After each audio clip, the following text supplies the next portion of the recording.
Football was not born in a luxurious boardroom. It was not thought up by marketing executives, corporate sponsors, or billionaire investors trying to expand a global brand. It was born on the hard concrete streets, the muddy public fields, and the small, dark neighborhood alleys. It was created by people who had absolutely nothing else. For over 100 years, football belonged entirely to the streets. It was a beautiful, simple gift that did not care about the size of your wallet, the brand of your clothes, or the kind of house you lived in. All you ever needed to escape your worries was a ball, a few loyal friends, and a dream. You didn't buy your love for your local team, you inherited it.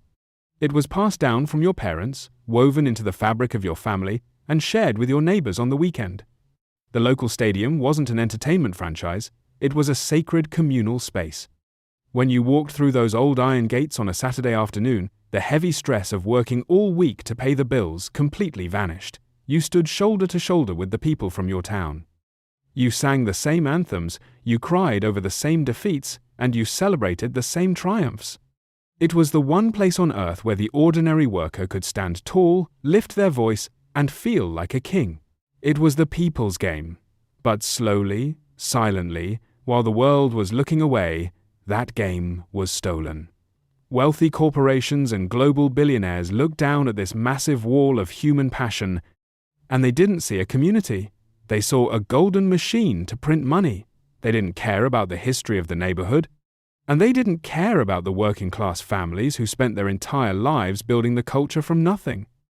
They decided to change the heart of the game. Step by step, the cheap standing areas were torn down and outlawed.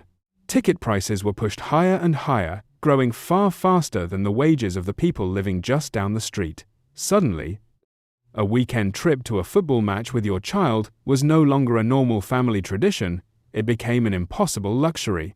The passionate, lifelong fans who gave the sport its unique voice, its color, and its soul were systematically priced out and pushed away. They were replaced by wealthy corporate guests and tourists who sit silently in premium executive seats, checking their phones. The stadium didn't change its geographic location, but it completely erased its identity.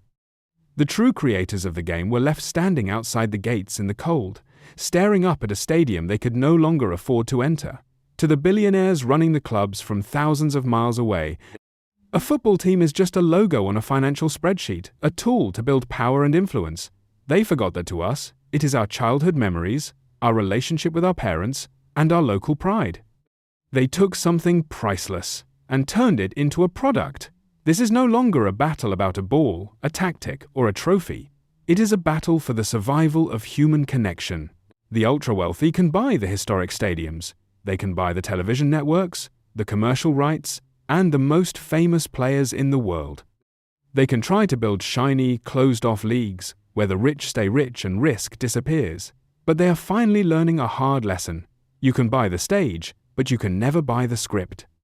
You can buy the stadium, but you can never buy the passion that makes it alive. Without the ordinary people who love it, their billion-dollar arenas are just empty concrete shells. The soul of this sport does not live in a corporate skybox, and it never will. As long as there is a child kicking a flat leather ball in a rainy alleyway, football will always find its way back to where it belongs. It was born in the mud, among the people who needed it most, and that is exactly where its heart will stay. In the end, the beautiful game doesn't belong to the people who bought it. It belongs to the people who love it, and that is something no amount of money can ever change.